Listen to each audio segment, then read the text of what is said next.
Hello and welcome to our Midweek podcast for First Baptist Church in Sweetwater, Texas. My name is Jerry Hendricks, and guess who this is? T. Hamilton. I didn't want you to guess. What if I guessed wrong? I didn't want you to guess. I wanted someone else to guess. Anyways, glad you guys are here to join us for our conversation this week. We're in a really good place. Yes. Did you have pancakes yesterday? No, was I supposed to? Yes, it was Shrove Tuesday. I just discovered it last year. Thank you, Jared Howes. Maybe because I'm not really that much of a fan. Now, if it was waffles, I'm in. You were the second person who said that. Yeah. But you could do, it's the same thing. You could probably do waffles. No, it's not. No, I'm saying you could do waffles. Use the same ingredients. Okay. Yeah. I like the texture of a waffle. I like them crunchy. Mm-hmm. So, like an Eggo. Sure, there's that. Mm-hmm. Or the Texas-shaped ones. But to answer your question, no, I did not do that. Did you? No. Okay. I had pizza. Pizza. Well, they're similar. No, let's not go down that road. No, it's a pie. Anyways, hey, Teek, we just wrapped up Sunday a series on relationships. First time we've done a series like that since I've been here. And just think about it. Me and you've been friends for a long time now. A long time. How about that? Dr. Gramling and I reminisced about how long you and I have been friends. Really? Yeah, we didn't reminisce about him and I, but you and me. So how far does it go back? It goes back to 2002 is, I think, when Scott Stevens had you over there. And that was the first time I met you. Over Tired Pain. Over Tired Pain, yep. And so that was the first time I met you, and then we started going to camps. Because he said, well, what camp do y'all go to? And I said, Horizon Camps. And he goes, well, of course. And I had to clarify, it's not just since you've been here as pastor that we've gone to Horizon Camps. We started way back when. Right. And so it's been, we've looked at camps we've done together. We've done like in the 20s on camps together. A lot. Well, and the other thing is we share a bit of heritage and history. Yes. We both served as youth ministers at Potosi Baptist Church. As our first regular position. Youth ministry Right. position. Yeah, so it goes all the way back there. By the time you served, not many of my friends still live there, but some. There were some, yeah. I knew some of them. Kirby Krupa. Yep, Kirby's a great And he's guy. on Facebook. No way. So he might very well see this. Hi, Kirby. I need to give that guy a shout out. He is a lot of fun. The best time I ever had with Kirby was when he called me and said, Teek, you need to come down and minister to me today. He had a shop just down from the church. I said, Kirby, I'm kind of busy. What's up? He said, just come down and minister to me, and he hangs up the phone. Well, I had no idea what was going on. Through that process, long story short, I made a knife. Oh, yeah. Yeah. He got into knife making after we had moved away. Mm-hmm. But when we moved back to Abilene, we were gone 10 years before we come back. We drove out to his house. He recognized me immediately. Mm-hmm. I wanted my children to know my eccentric friend, and so it's been fun. But at that point, he had already gotten into the knives. Mm-hmm. Actually, Sharon and I took karate from him when we were first married, and we served out at Potosi. We were just kids. We took karate when I was a kid. I took karate from him, yeah. And then in the knife making on day 3, he said, "Now this is the dangerous part. You have an artery in your leg, and this is the chance you have for that knife to go into your leg." And I was like, Kirby, I don't want to minister to you anymore. He was always a bit for the drama. Yeah. Anyways, I was careful. Yeah, it was a good series, and we turn a corner starting today. Today is Ash Wednesday, and already started preparations for our service tonight. What did you do to start those preparations? I burned ashes. Right. And I think I finally got it right because I'd never done it before. And I'd never burned palms, which we'll go on to mention that the palms that you use on Palm Sunday, you keep, and then you burn those ashes the following year, or burn those for ashes the following year. And so I'm a purist when it comes to things like this. And so I wanted it to be the same ashes, same palms, and I've just not had good experience with burning these things. Now I burned with some friends one year over a pit, and that was a little easier. So I decided to take him to Abilene, to our house in Abilene, in our backyard. There's a lot better draft there. You stunk up the neighborhood, didn't you? Well, no, it's different because we're at the parsonage where I live here in Sweetwater. You don't get good ventilation, and so really the whole house smells like that, and it's a very distinct smell. Right. And even from receiving ashes tonight, you'll be able to tell. But I've kind of learned after so many years to minimize all that, to make it a little bit better worship experience for us.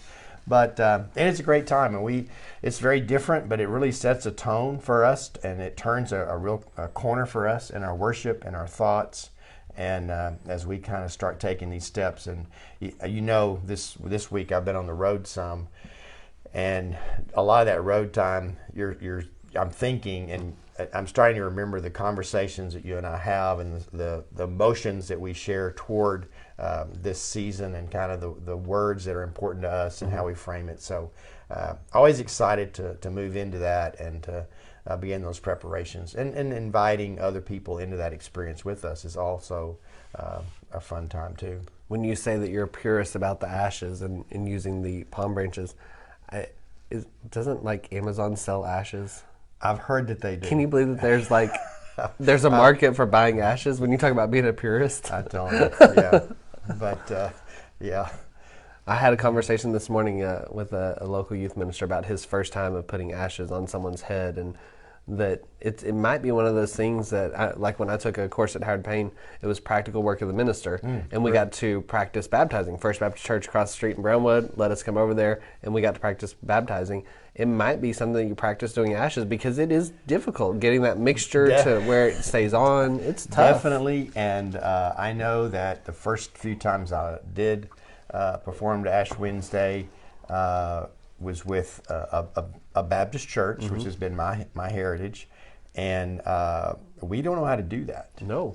That we put dry ashes on people, and it doesn't stay it very doesn't well. stick very well unless they're sweaty. It smudges well, right? But anyways, learned some lessons from my mentor Ryan Strebeck, shout out, and Jared Howes, another shout out. But anyways, this Sunday is also going to be about relationships. Yes, in a little bit different way, but yes. Exactly. Our relationship, and then our relationship to First Baptist Church Sweetwater. Right, because this Sunday is our anniversary. Yes. Of being at First Baptist. Right. Your anniversary date precedes mine by about a week, and usually we celebrate those the way we do that here, a week apart. Well, no, what normally happens is you celebrate mine, and then you don't let me celebrate yours, so I have to sneak behind your back and create something to celebrate yours. Do you remember the video from last year? I've got it on my phone if I need it. Okay, I don't remember a video. Okay. We don't sneak around here. I have to, because otherwise we don't get to celebrate yours in worship. We do have, we put the same amount, we have a process, Teak, for the way that we celebrate anniversaries, and so I follow that process. I'm not trying to deflect that in any fashion. But this Sunday, in fact, this is a relational thing right here. This is the relational part. I thought, wouldn't it be good if we somehow, because a part of what I wanted to do Sunday was to reflect on the last 5 years, and then to think about and begin to dream and pray about the next few years for us together. And in that process, I've asked you to join me on stage and help me construct part of that story. Right. It's going to be fun. And you jumped at the chance. No. As I was listening to you talk last Sunday about it, it kind of sounded like Jerry and Sideshow Teak. And then I found out that somebody's not going to be here Sunday, and they said to Stacy, I'm really sad that I won't get to see Teak on stage.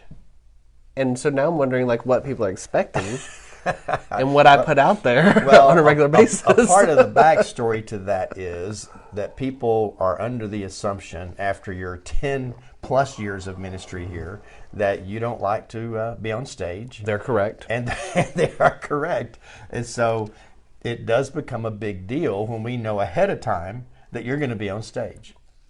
Okay. And maybe even a big deal if we're on stage together. It'll be fun.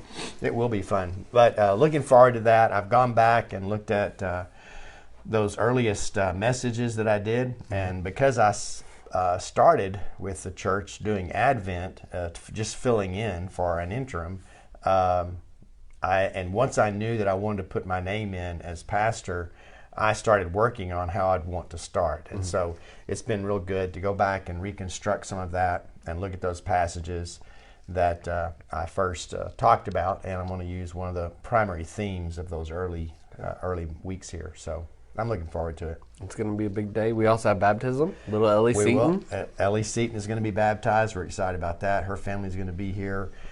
They obviously are a big part of what we do, and not just her family, immediate family, but extended family. Yep. They're here quite often. They're here often enough that we have a relationship with them, and that's always cool when you get to see extended family members that frequently. Definitely. I'm excited. It'll be a good day. It's going to be fun. Looking forward to a lot of different things there. As you think about your own experience and your preparation, not just for Sunday, but for this season, I think one of the things that we'd encourage you to do is to really consider the relationships that you have and the influence they've had in building your life spiritually, and you're developing your spiritual growth, as well as maybe the ministry that you have or the ministry that you might have as we proceed down the road for these next few years.